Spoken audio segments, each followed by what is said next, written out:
3 முறை முதல்வராக்கிய கட்சிக்கு பச்சை துரோகம் செய்திருக்கிறார். யார் அந்த முதல்வர் பதவி வழங்கினாரோ அந்த ஜெயலலிதாவை கைது செய்த கட்சியிலேயே இன்றைக்கு அவர் போய் இணைந்திருக்கிறார். திமுக ஆட்சிக்கு வரும்னு சொன்னார். இதெல்லாம் திமுக பி டீமா இருந்து செயல்படும். ஓபிஎஸ் டிஎம்கேவின் பி டீம் அல்ல, டிஎம்கே டீமே தான் அப்படின்னு நிறுவனமாய் ஏடிஎம்கேக்கு உரிமை கொண்டாடுவதற்கு யாருமே இல்லை. Edappadi Palaniswami line clear. Congress DMK கிட்ட வெளியில போனாலும் இந்த பிரேமலதாவும் ஓபிஎஸ் உள்ள வந்ததை வச்சு பெர்செப்ஷன் லெவல்ல ஒரு சரிக்கட்டு முயற்சியை மேற்கொள்ள முடியும். கோலஹலாஸ் டிவி யூடியூப் சேனல், இது வாய்மையின் எக்காலம்.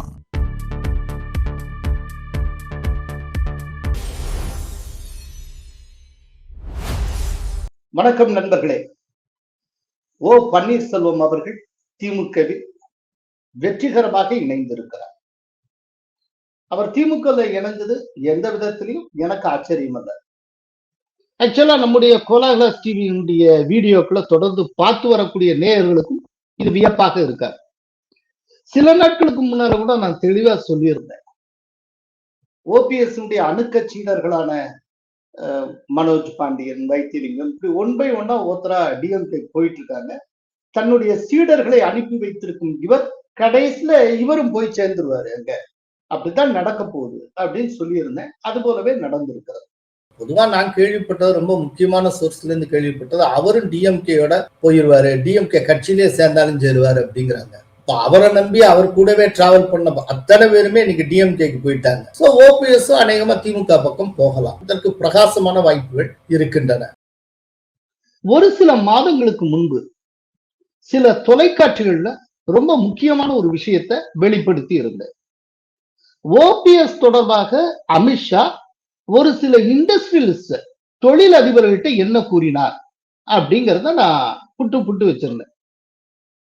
அவங்க தமிழ்நாட்டை சேர்ந்த 2 இண்டஸ்ட்ரியலிஸ்ட். அவங்க அமித்ஷா அவர்களை ஒரு குறிப்பிட்ட விஷயம் தொடர்பாக சந்திக்கிறார்கள். அவங்க என்ன நோக்கத்துக்காக போனாங்களோ சந்திச்சு முடிச்சிட்டாங்க.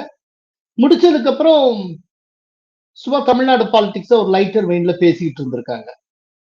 பேசிட்டு இருக்கிறப்போ அந்த இண்டஸ்ட்ரியலிஸ்ட் அமித்ஷாட்ட கேட்கிறாங்க, வாட் அபவுட் ஓபிஎஸ் அப்படின்னு. அதுக்கு அமித்ஷா சொன்ன பதில், அண்மை காலமாக ஓபிஎஸ் டிஎம்கே தலைமையுடன் நெருக்கமாக இருக்கிறார், he is not in our camp என்று பதில் சொன்னார். அவர் எங்களுடன் இல்லை அப்படின்னு அமித்ஷா கூறினார். இத நான் இந்த விஷயத்தை எப்ப நான் கேள்விப்பட்டேன், அப்பவே நான் பல தொலைக்காட்சிகள்ல மென்ஷன் பண்ணியிருந்தேன். யூடியூப் சேனலுக்கு வழங்கின பேட்டியில கூட சொல்லியிருந்தேன். அப்புறம் தந்தி தொலைக்காட்சியில போன் மூலமா கொடுத்த இன்டர்வியூல கூட நான் சொல்லியிருக்கேன். என்ன சொல்லியிருந்தேன் அப்படின்னா, கடந்த வாரம் அமித்ஷாவை சந்திக்கிறதுக்கு முக்கியமான இண்டஸ்ட்ரியலிஸ்ட் 2 பேர் போயிருந்தாங்க, பார்த்தாங்க, பேசினாங்க.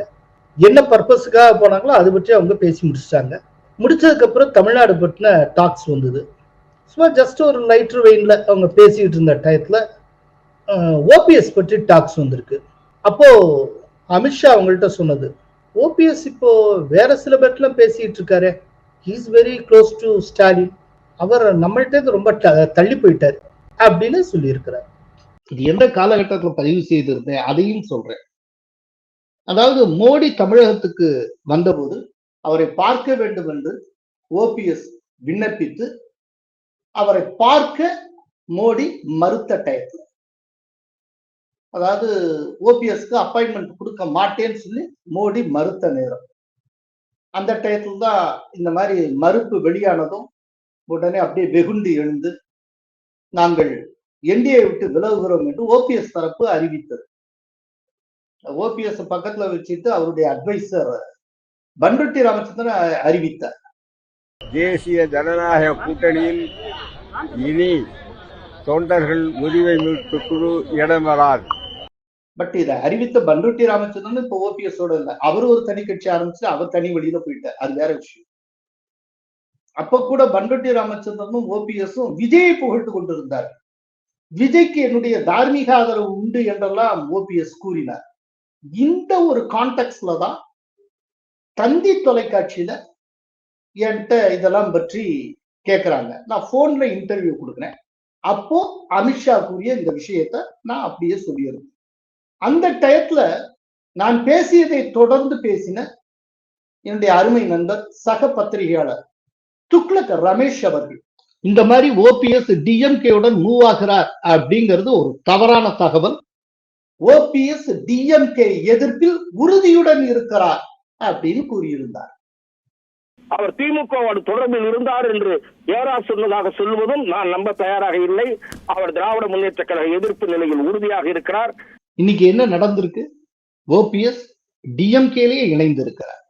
டிஎம்கேவுடைய உறுப்பினர் சேர்க்கை படிவத்தில் கையெழுத்திட்டு தன்னை அடிப்படை உறுப்பினராக இணைத்துக் கொண்டிருக்கிறார். அவரை 3 முறை முதல்வராக்கிய கட்சிக்கு பச்சை துரோகம் செய்திருக்கிறார். அவருக்கு யார் அந்த முதல்வர் பதவி வழங்கினாரோ அந்த ஜெயலலிதாவை கைது செய்த கட்சியிலேயே இன்றைக்கு அவர் போய் இணைந்திருக்கிறார். இது எப்படிப்பட்ட ஒரு பொலிட்டிக்கல் ஆப்பர்ச்சுனிட்டி, அரசியல் சந்தர்ப்பவாதம். இல்ல சில பேர் இன்னமும் முட்டு கொடுக்கிறவங்க சில பேர் இருக்காங்க, சொல்லுவாங்க ஓபிஎஸ் தான் ஏடிஎம்கேல சேர்க்க மாட்டேன்னு சொல்லிட்டாங்கல்ல, அவருக்கு அப்படின்னா வேற என்ன வாய்ப்பு இருக்கு, அவருக்கு என்ன சாய்ஸ் இருக்கு அப்படின்னு. உண்மையிலேயே ஏடிஎம்கே ரத்தம் ஓடக்கூடிய ஒருவராக இருந்தால் என்ன செஞ்சிருக்கணும்? அவர் தனி கட்சி ஆரம்பிச்சு போயிருக்கணும். இல்லைன்னா இத்தனை வயசுக்கு அப்புறம் எதுக்கு அப்படின்னு சொல்லி அரசியல் ஓய்வே எடுத்துக்கொண்டு இருக்கலாம். ஓபிஎஸ் இல்லாதனால என்ன தமிழக அரசு அப்படியே ஸ்தம்பிச்சா போயிட போகுது? அதுக்காக இவ்வளவு பெரிய துரோகத்தில ஈடுபடுவது என்ன?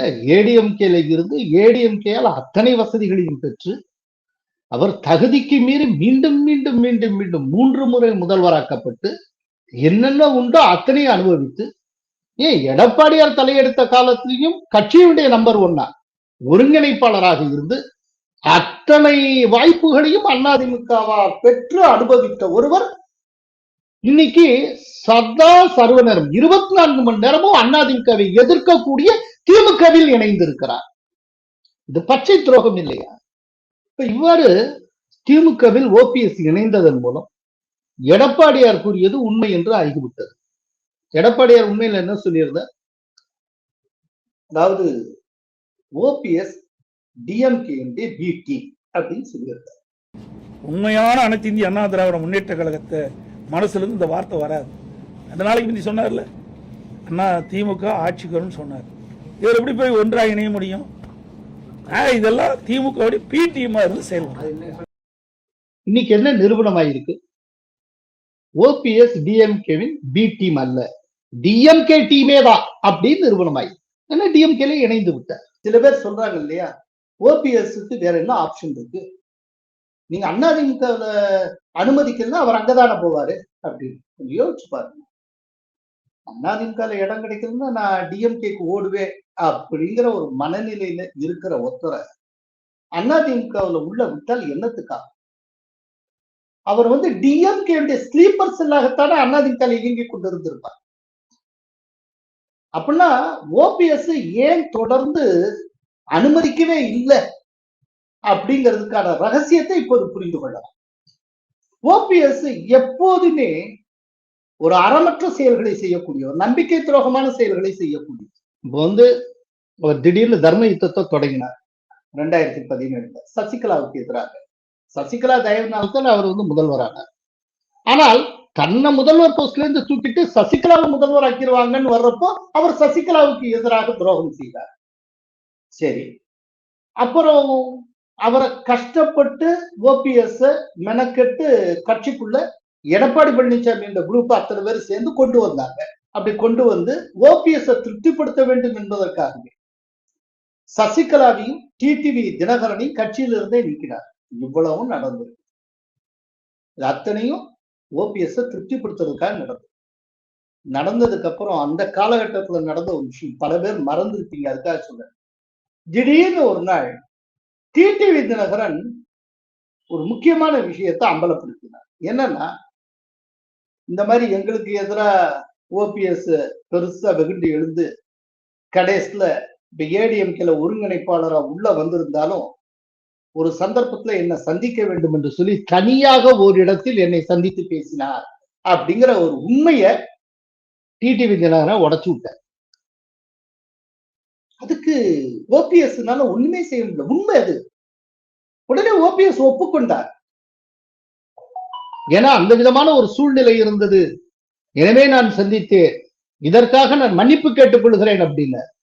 சோ எப்படி பாருங்க, சசிகலாவுக்கு துரோகம் செய்து தர்ம யுத்தம், அப்புறம் இவருடைய வேண்டுகோளுக்கு ஏற்ப சசிகலா டிடிவி தினகரன் நீக்கம், இவர் ஒருங்கிணைப்பாளர் உள்ள வருகிறார். வந்ததுக்கு அப்புறம் யாருக்குமே தெரியாம ரகசியமா டிடிவி தினகரனோட ஒரு டச். கடைசியில ஒரு ஸ்டேஜ்ல டிடிவி தினகரன் ஓபிஎஸ் அம்பலப்படுத்துகிறார். இவர் என்ன ரகசியமா சந்திச்சார் அப்படின்னு. இவர் எப்படிப்பட்ட மனிதர்? இப்ப ரீசெண்டா டிடிவி தினகரன் ஒரு பிரஸ் மீட்ல சொல்லி இருக்கிறார், அதாவது 30 ஆண்டுகளுக்கு மேலாக நான் சொல்லாமல் இருக்கிற விஷயங்களை சொல்ல வேண்டிய கட்டாயம் வந்துவிடும் அப்படின்னு. சசிகலாவை பத்தி அப்படி சொன்னாரா, ஓபிஎஸ் பத்தி சொன்னாரா நமக்கு தெரியும். சோ இவர் இன்றைக்கு டிஎம்கேக்கு போனது ஒரு விதத்தில் நல்லது. அதுலயும் குறிப்பா எடப்பாடி பழனிசாமிக்கு தலைவலி விட்டது. இன்னைக்கு எடப்பாடி பழனிசாமிக்கு எதிராகவும் அதிமுகவுக்கு எதிராகவும் யாருமே இல்லை. குறிப்பா ஏடிஎம்கேக்கு கிளைம் பண்றதுக்குன்னு ஒருத்தர் கூட கிடையாது. 2 நாளைக்கு முன்னால ஜெயலலிதாவுடைய 78வது பிறந்த நாள் அன்னைக்கு போடியில வச்சு நான் அதிமுகவுக்கு எதிராக சட்ட போராட்டத்தை நடத்துவேன் அப்படின்னு சொன்ன ஓபிஎஸ் ஜஸ்ட் 2 டேஸ்ல டிஎம்கே உறுப்பினர் ஆகிவிட்டார். இனிமே ஏடிஎம்கேக்கு எதிராக அவர் கிளைம் பண்ண முடியாது. ஏடிஎம்கே பொதுச் செயலாளருக்கு கெடு விதித்த செங்கோட்டையன் தாவேகாவில் இணைந்து விட்டார். அவர் ஒரு கட்சிக்கு போயாச்சு. இனிமே ஏடிஎம்கேக்கு அவர் கிளைம் பண்ண முடியாது. ரொம்ப ஆரம்ப காலத்துல ஏடிஎம்கேக்கு கிளைம் பண்ணி கொண்டு வந்த டிடிவி தினகரன் எப்போதோ தனி கட்சி ஆரம்பித்து அதுல செட்டில் ஆயிட்டார். அவரும் கிளைம் பண்ண போறது இல்லை. சசிகலா மட்டும் பாக்கி. சசிகலாவும் ஒரு கட்சியை ஆரம்பிக்க போகிறேன் என்று சொல்லி கட்சி கொடியை மட்டும் வெளியிட்டு பேரை என்னன்னு சொல்லல. சோ கிட்டத்தட்ட ஏடிஎம்கேக்கு எதிரான லீகல் பேட்டில் முடிவுக்கு வந்து விட்டது. ஏடிஎம்கேக்கு உரிமை கொண்டாடுவதற்கு யாருமே இல்லை. சோ இப்போ எடப்பாடி பழனிசாமி லைன் கிளியர். இதுல இன்னொரு ஆர்குமெண்ட் இருக்கு சார். இப்போ ஓபிஎஸ் வெளியில வந்திருக்காரு அப்படின்னா இப்ப ஓபிஎஸ் நோக்கி 4 ஓட்டாவது போகும்னா அந்த 4 ஓட்டு ஏடிஎம்கே ஓட்டா தானே இருக்கும். அந்த 4 ஓட்டு ஏடிஎம்கே ஓட்டா தானே, அது நஷ்டம் தானே. சோ ஏடிஎம்கேக்குள்ள அவரை அனுமதிச்சிருந்தா அது எவ்வளவு புத்தால்தனமா இருக்கும். இதை ஒரு பத்திரிகையாளரே என்கிட்ட கேட்டார். நான் இது சம்பந்தமா களத்துல இருக்கிறவங்கள்ட்ட பேசணும் அப்படிங்கிறதுக்காக தென்பகுதியை சார்ந்த ரொம்ப முக்கியமான அதிமுக மாவட்ட செயலாளர் ஒருவர்கிட்ட தொடர்பு கொண்டு பேசி, அவர் ரொம்ப முக்கியமான மாவட்ட செயலாளர், ரொம்ப ஒரு துடிப்பான இளைஞர். அவர்கிட்ட நான் பேசினேன். அப்போ ஒரு ரொம்ப அருமையான ஒரு விஷயத்த பாயிண்ட் அவுட் பண்ணார். சார், ஓபிஎஸ் தனியா ஏடிஎம்கே எதிர்த்து இப்போ அவர் வச்சிருக்கிற மாதிரி அந்த இயக்கத்தையே முன்னெடுத்து இருந்தால் கூட அவரை சுத்தி இருக்கக்கூடிய கொஞ்சம் அந்த பழைய அதிமுக காரர்கள் அப்படியே இருந்திருப்பார். ஆனால் அவர் அம்மாவுக்கு துரோகம் செய்யற மாதிரி டிஎம்கேக்குள்ளேயே போய் ஐக்கியமாக்கி விட்டார். அப்படிங்கிறப்போ அவரை சுத்தி இருந்த பழைய அதிமுக காரங்க அத்தனை பேருமே இப்ப பயங்கர கோபத்துல இருக்காங்க. இப்ப என்னுடைய மாவட்டத்திலையும் சரி, பக்கத்துல இருக்கக்கூடிய ராமநாதபுரம் மாவட்டம், இன்னும் ஒரு சில மாவட்டத்துல இருக்கக்கூடிய அவருடைய ஆதரவாளர்கள் மீண்டும் எடப்பாடியார் முன்னிலையில அதிமுகவுக்குள் இணைவதற்கான முயற்சியை மேற்கொண்டு வருகிறார்கள். இப்ப கூட அவங்களை சந்திக்கிறதுக்கு தான் சார் நான் கிளம்பிட்டு இருக்கேன் அப்படின்னு சொல்லி அந்த மாவட்ட செயலாளர் என்னிடம் சொன்னார். சோ இதுல இருந்து ஒரு விஷயம் தெரியுது, அவர் பெறக்கூடிய 4 ஓட்டு கூட ஏடிஎம்கே ஓட்டாகத்தானே இருக்கும் அப்படிங்கிறதுக்கான பதில் அந்த 4 அதிமுக ஓட்டும் அவருக்கு கிடைக்காது என்பதுதான். அந்த ஓட்டு மீண்டும் அதிமுகவுக்கே கிடைத்து விடுகிறது. இவர் டிஎம்கேக்கு போயிட்டார் அப்படின்னா ஓபிஎஸ்க்கு எந்த ஓட்டு கிடைக்கும்? டிஎம்கே ஓட்டு கிடைக்கும். அவர் டிஎம்கேல இருக்கிறதுனால. டிஎம்கேல இருக்கிற ஒருத்தருக்கு எப்படி சார் ஏடிஎம்கே ஓட்டு கிடைக்கும்? ஏதாவது லாஜிக் இருக்கணும்ல, அது எப்படி கிடைக்கும்? அதனால இந்த ஓபிஎஸ் இவர் இந்த வாக்குகளை பிரித்து விடுவாரோ, அந்த வாக்குகளை பிரித்து விடுவாரோ, இந்த ஐயத்துக்கு இடமே கிடையாது. அதே போல சசிகலாவால எந்த வாக்கையும் பிரிக்க முடியாது அப்படிங்கிறது பசும்பொட்ல அவர் நடத்தின பப்ளிக் மீட்டிங்லேயே தெரிஞ்சாச்சு. பப்ளிக் மீட்டிங்ல இருக்கைகள் அத்தனை காலியாக இருந்தன.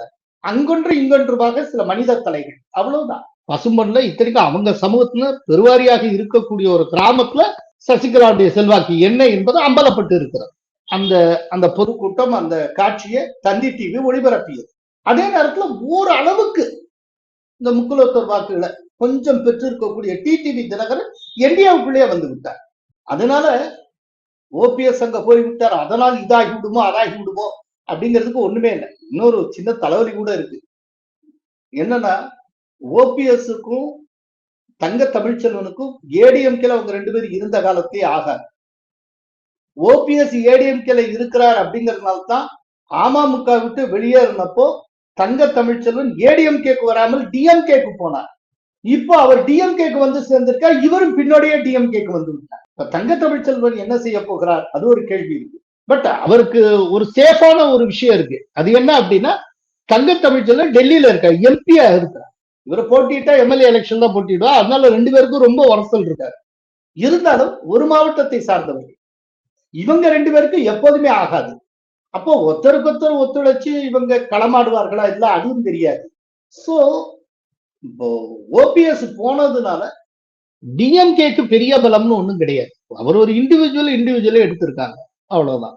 அதே நேரத்துல ஏடிஎம்கேக்கு எந்த நஷ்டமும் கிடையாது. சரி, இப்போ ஒரு கேள்வி இருக்கு. ஓபிஎஸ் உள்ள சேர்த்ததுனால ரொம்ப பெரிய பலனே இல்லைங்கிறீங்க, அப்புறம் ஏன் டிஎம்கே அவரை சேர்த்தது? கொஞ்சம் யோசிச்சு பாருங்க.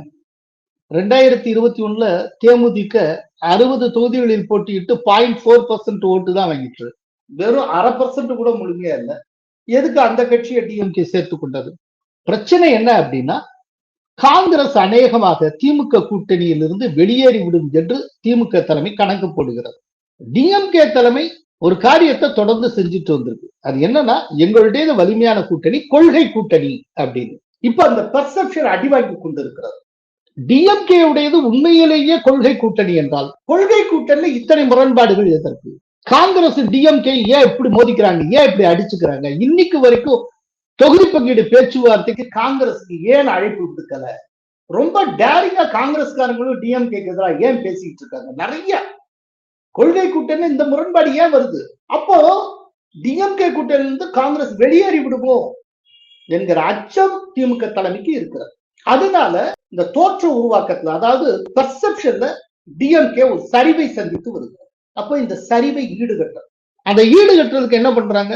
திடீர்னு பிரேமலதா, அதுக்கு அடுத்தாப்புல இம்மீடியட்டா ஓபிஎஸ். பாருங்க, டிஎம்கே கூட்டணிக்கு அடுத்தடுத்து ஆட்களா வந்து குமிச்சுக்கிட்டு இருக்காங்க அப்படின்னு.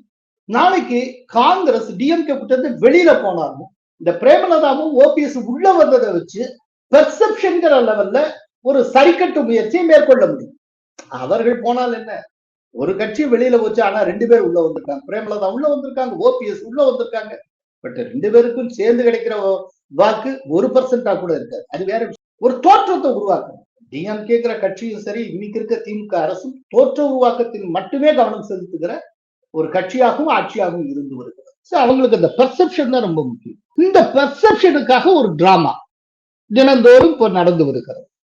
ஆனால் இப்போ காங்கிரஸ் மட்டும் டிஎம்கேல இருந்து விலகுகிறோம் அப்படின்னு ஒன்று அனௌன்ஸ் பண்ணிட்டாங்க அப்படின்னா, இப்ப இவ்வளவு முயற்சி செஞ்ச இந்த பெர்செப்ஷன் அப்படியே அடியோட காரியம் சரி. அப்படி சரிகிற நேரத்துல தூக்கி நிறுத்துவதற்கு அவர்கள் போனால் என்ன, ஓபிஎஸ் வந்திருக்கிறார். இதன் மூலம் சவுத்துல இருக்க முக்குலத்தர் ஓட்டு எல்லாம் எங்களுக்கு வந்துடும். இப்படியா ஏதாவது சொல்லிக்க வேண்டியதுதான். பிரேமலதா வந்திருக்கிறார், எனவே தெலுங்கு பேசுற ஓட்டு ஃபுல்லா எங்களுக்கு தான். இப்படியா இது ஒரு பெர்செப்ஷனை கிரியேட் பண்றது. கிரவுண்ட் லெவல்ல அது ஒன்னும் ஓட்டா கன்வெர்ட் ஆக போறது இல்லை. ஆனா சொல்லிக்கலாம்ல, குப்புற விழுந்தும் மீசையில மண் ஒட்டல அப்படிங்கிற இந்த பெர்செப்ஷனுக்காக ஓபிஎஸ் அனுமதிக்கப்பட்டிருக்கிறார். ஆனா இதுல ஒரு நகை முரண் என்ன அப்படின்னா, முன்னால ஸ்டாலின் போட்ட ஒரு ட்விட்டர் எனக்கு நினைவுக்கு வருகிறது. அது 2018 நினைக்கிறேன். சொத்து குவிப்பு வழக்கு தொடர்பாக ஓபிஎஸ் மீது வழக்கு பதிய வேண்டும்னு சென்னை உயர்நீதிமன்றம் தீர்ப்பளித்த நேரம். அதை ஒட்டி ஸ்டாலின் ட்விட்டர்ல பதிவு ஒன்று போட்டிருந்தார். என்ன சொல்லியிருந்தார்னா, இந்த மாதிரி உயர்நீதிமன்றமே கூறிவிட்டது, எனவே ஓபிஎஸ்ஐ துணை முதல்வர் பொறுப்பிலிருந்து நீக்குவதற்கு கவர்னரிடம் முதல்வர் எடப்பாடி பழனிசாமி பரிந்துரைக்க வேண்டும்னு சொல்லியிருந்தார். இன்னைக்கு அதே ஸ்டாலின் ஓபிஎஸ்ஐ திமுகவுக்குள் அனுமதித்திருக்கிறார். பட் இதெல்லாம் டிஎம்கேக்கு வாடிக்கையான ஒரு விஷயம். இதுக்கு முன்னால செந்தில் பாலாஜி பற்றி ஸ்டாலின் என்னென்ன பேசினார் வீடியோ பதிவுகளே இருக்கு. இந்த மாவட்டத்தில் ஒருத்தர் இருந்தார், அமைச்சர் செந்தில் பாலாஜி. அவரை பத்தி சொல்ல வேண்டிய அவசியமே இல்லை.